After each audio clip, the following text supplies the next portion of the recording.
You're listening to 2024 in Review, a look back at some of the most compelling conversations and stories of the year, from True Crime Today and the Hidden Killers podcast.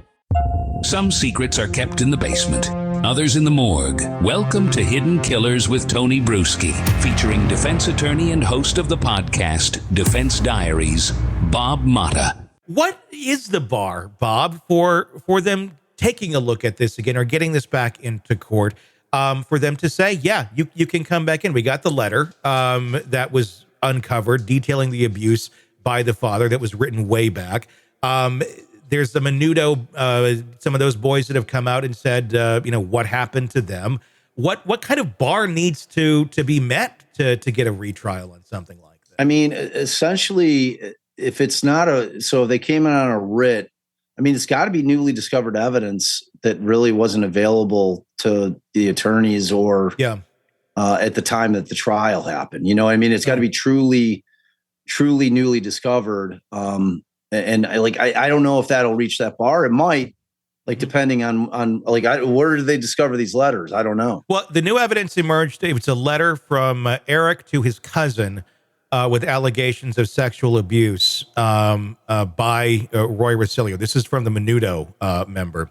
So there was these communications that went back and forth that were never introduced into court, never introduced into evidence. I didn't even know they existed until several years later. I believe a lot of it was uncovered when the Menendez documentary came out last year that really kind of brought a lot more of this to light. So, I mean, was that essentially because finally there was an outcry from the members of that band who were like, yeah, this dude was an absolute predator, sexually abusing us. Is that where they come? I don't know the answer. I watched the doc, but it's been about a year now since I watched it. Yeah. But I believe it was, he wanted to come out and tell his story and wanted to tell the story of the band and really just kind of expose essentially in a Me Too sort of way. The darkness of what everybody thought was just this, bubblegum pop, happy time. And in doing so, ended up connecting the dots with the Menendez brothers. I believe, if I remember correctly, he didn't even connect those dots at the time. But then it all just kind of started to come to light of, oh God, well, they never even got that part of their story heard in court.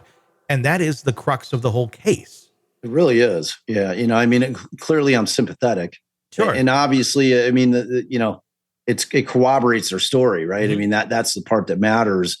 So I think that anybody that has a conscience would realize whatever time they've served at this point is probably ample. Yeah. So whatever the case may be, if I'm the state's attorney in that case, I'm looking at it and I'm saying, all right, you know what?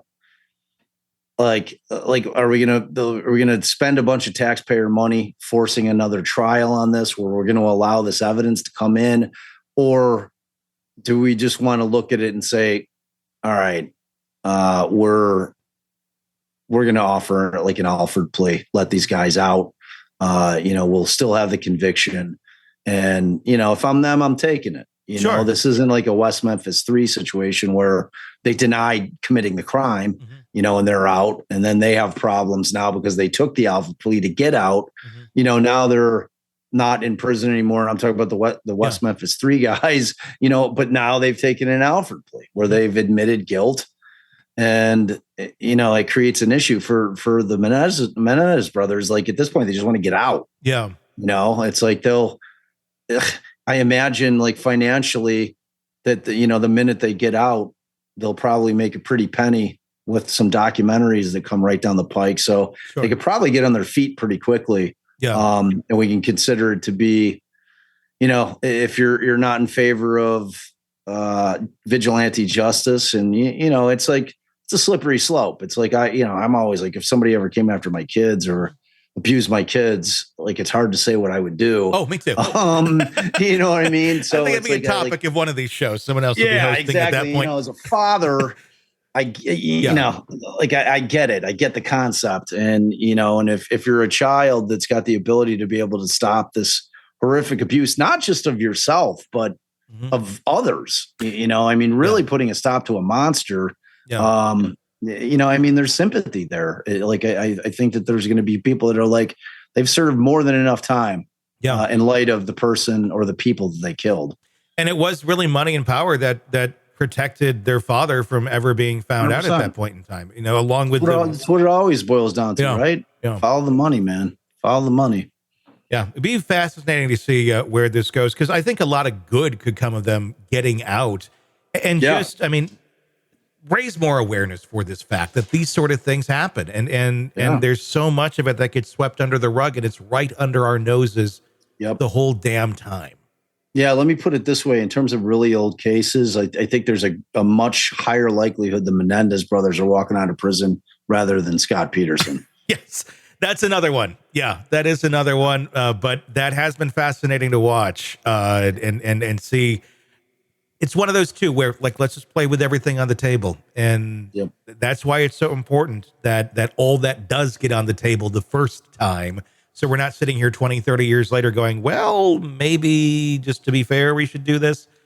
Right. But very different circumstances. 100%. Very, very different circumstances. Like, one, you can see why they should come out. The other one, you got to really be sold on it. Yeah. there's just like his story, Peterson's story is almost, as difficult to stomach and believe as the first case that we talked about, Shaver. Yeah. It's just, it's a tough pill to swallow. It is both ways. So. Yeah. You're in the thick of a true crime saga, every detail sinking in, and then, wham, a commercial about something you couldn't care less about. It's like being served a microwaved dinner at a 5-star restaurant. But it doesn't have to be this way. Go for True Crime Today Premium Plus on Apple Podcasts. With True Crime Today Premium Plus, you get uninterrupted, ad-free episodes, extended interviews that dig even deeper into the muck, and early access so you can brag to your friends. It's like ordering the secret menu at a crime buffet. So, search for True Crime Today Premium Plus on Apple Podcasts, subscribe, and savor every twisted detail without interruption.